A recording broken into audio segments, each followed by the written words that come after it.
Hey girls, what's up? Michelle here. I'm so excited for this week's video. It is a long time coming because I think I've been talking about it for the past couple months now. We are going to review the HOKA Clifton 9s. Okay, so as you can see, I'm so excited. Let's take these bad boys off and let's get into a review. But first, so I literally ran in these shoes this morning, and now I feel comfortable doing a review. I've only done one run in them, so I think I'll do an update maybe in a couple weeks just to say like over a bit of time how they're holding up. But I feel comfortable now. Also, obviously had to wear a sports bra that matched, like this lavender. Our lavender sports bra matches this lavender perfectly. So good. Maybe should we make like a deep purple like this? I think so. Okay, so review time. We have the Clifton 9s, and I'm also going to compare them to the Clifton 8s and give you a bit of a breakdown of some things that basically as I put them on and as I tried them and as I ran in them, things that like the website didn't really tell me, that hopefully this can be helpful for someone who's thinking about getting the Clifton 9s, or someone who wants to try them for the first time, just like some information.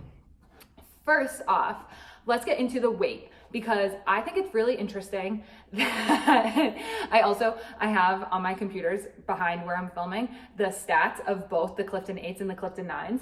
And okay, so I don't know if this is just like a mistake, but the Clifton 9s are supposed to be a little lighter than the Clifton 8s, but on the specs of the website, it says that the Clifton 8s are 7.2 ounces, which I'm also not sure, is that one shoe or is that both shoes?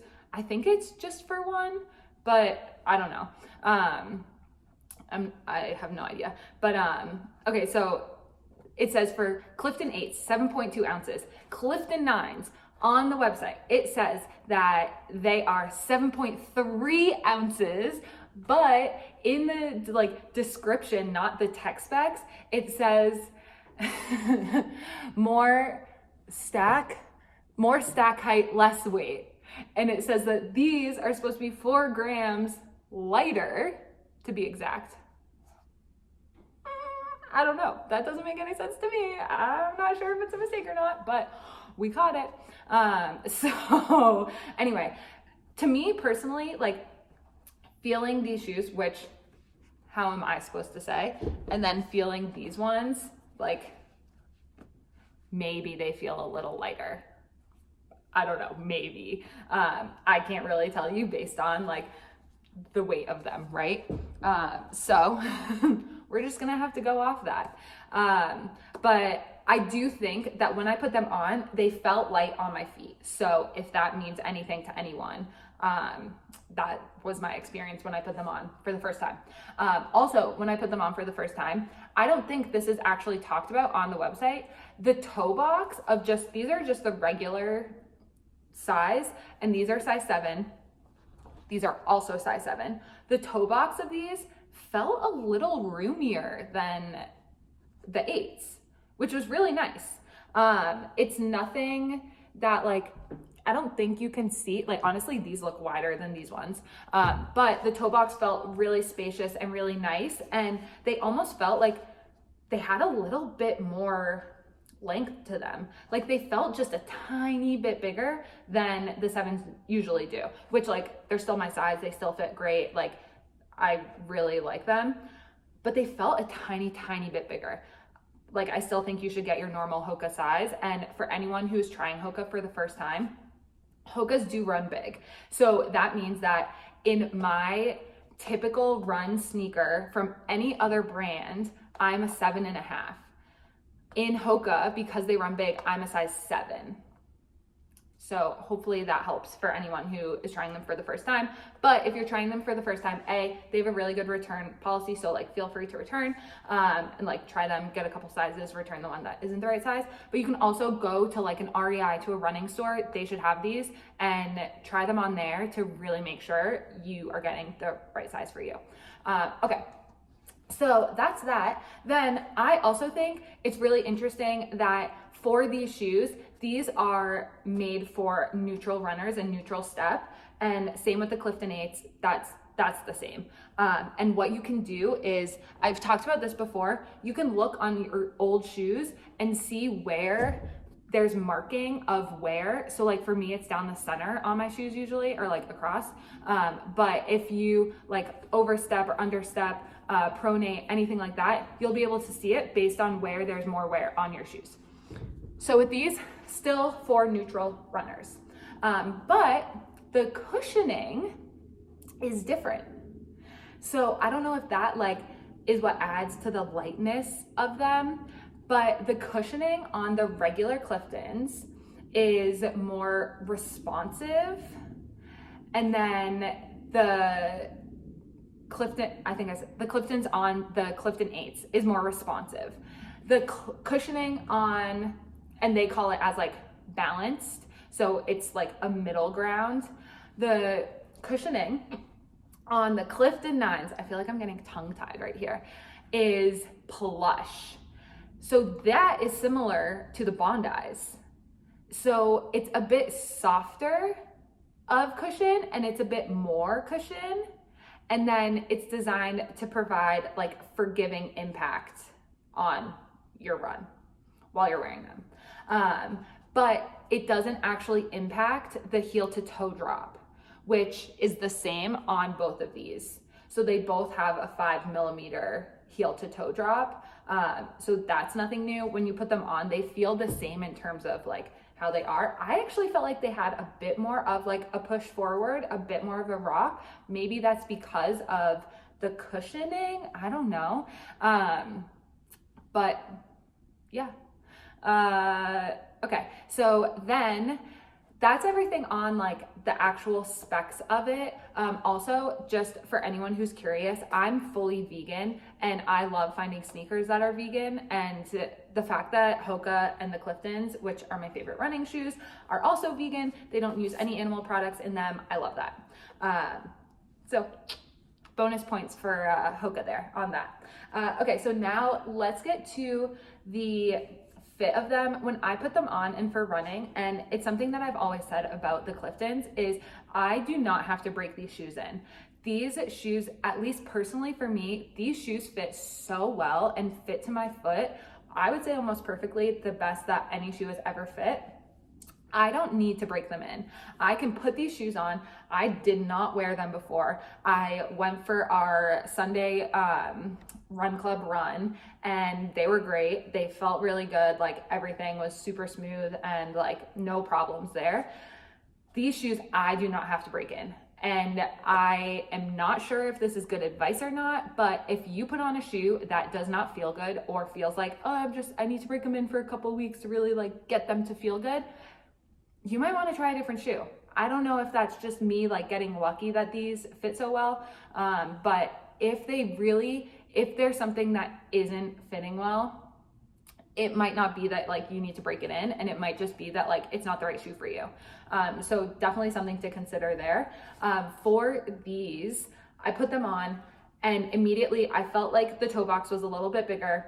I felt like they were really light and like cushiony. So I felt that extra cushion. And then because of that cushion, like I was saying, I felt like it propelled me forward a tiny bit more. Like this part, based on the way I'm holding it, it's not gonna look right, but I felt like this part is a little bit more, like it's a little bit more exaggerated. At least when I'm walking, it like had a bit more propel in the step. I don't know if that makes sense, but that's how I felt when I put them on. The heel is also pretty cushioned, and it's almost like a thicker, like still soft, still super comfortable cushion. It's just also like totally different material. See how this is like this smooth material? This is like I don't even know what this is. I don't know if they're all like this or not, but it's a different material and it feels different on your heel. It still feels really good. I also like, because I don't think they show this online, look at that fun pop of orange on the inside. So that was a fun little surprise. Okay, so now let's get into the outside portion. And I'm like trying to check. So I think for the reflectiveness and what's reflective on these versus what isn't, I think that, honestly, I'm really not sure. Because, okay, so I think this is reflective. I haven't put a light to anything yet. Here, let me try actually. I have like a light over here. Yeah, that's reflective. I don't know if the back heel is. Okay, so I think anything silver on the shoe is reflective, whereas on this, oh yeah, that's the same. So in the back, this has like a reflective detail right here on the Clifton 8s. This might be reflective. I don't think it is, but there's no reflective, and this is like a rubbery material. It's kind of cool. I'm not sure if that's reflective or not. If not, there's no like reflective detailing. Then you have this on the side, which 100% is reflective. And then on this side, look at how sick that logo is. Like, it's almost like a raised, like they did a really good job on it in comparison to this, which is just like a flat like logo. And then another thing that is a bit different, and I feel like every year or like every new version of the Cliftons, they keep switching it, but there's like this detailing right here that's just like this purple whatever stuff. It doesn't have the reflectiveness unless this is reflective. I don't think there's reflectiveness on the front besides like this little thing, which I think is totally fine. And then the tongue, as you might know if you've watched some of my other videos, I'm very sensitive to how the shoe fits and how like the tongue feels on your ankle. This one, really nice.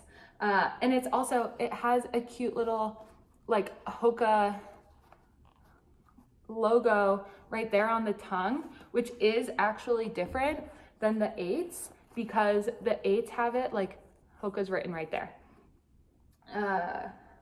Yeah, I think also, oh, this is cool. So I didn't actually notice this. So you see, this says Clifton 9, so it says the shoe. This doesn't say anything on it, which I kind of like because it's like an easier way to identify what shoe you have, if that matters. So yeah, that's some of the things. And then also just the overall actual material of the Clifton 9 versus the Clifton 8. I think it's pretty similar, but like the meshing is totally different. See how it's like the lines there? This is like, see how it has like those indented dots on it?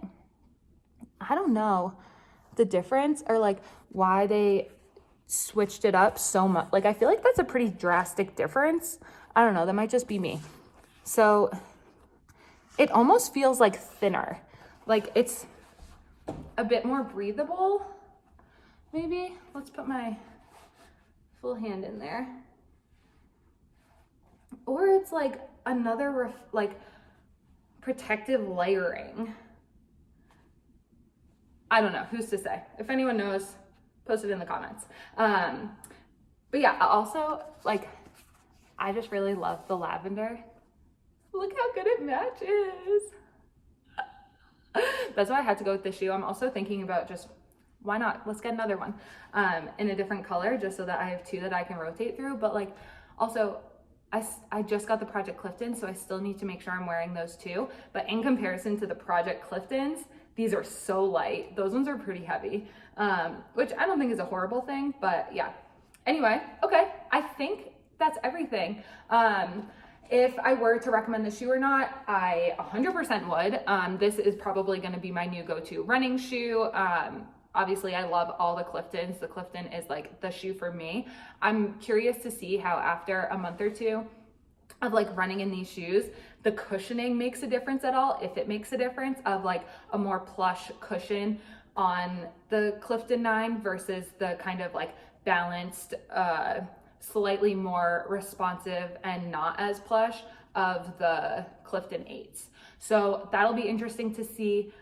So far, I really like them for the one run I went on, but I'll do an update in a couple weeks just to let you guys know kind of how they're feeling. But I think that's it. I think I covered everything. Let me know in the comments if you have any questions at all. They came out with a ton of colors, and I will say, as like a fun little hack that you can try, is if the HOKA website is sold out of a color that you like, check like Free People, REI, even like Urban Outfitters. There's a ton of places that you can buy HOKAs from that if they're sold out on the HOKA website, you might be able to find your size in the color that you want on those other websites. And I would even say it's vice versa. So if you say you like love shopping at Free People and you want to get the shoe there, but like the shoe that they have there, they're sold out of your size, go check the HOKA website. Because sometimes like the people who are shopping on, let's say like Free People, aren't shopping on HOKA, and it's like a totally different demographic, right? And so they might actually still have the shoe that you like, but it's sold out on Free People, you know, that kind of thing. So yeah, just a fun little hack of like colors and sizes if things are sold out. So hope that's helpful. Again, let me know if you have any questions at all. And I'm so excited to keep running in these shoes. Yeah, I think that's it for today. Don't forget, if this video helped you out at all, don't forget to like, subscribe to our channel. I do a bunch of reviews and just kind of like a bunch of brand stuff. So yeah, girls, I'll see you next time. Thanks for watching. Bye.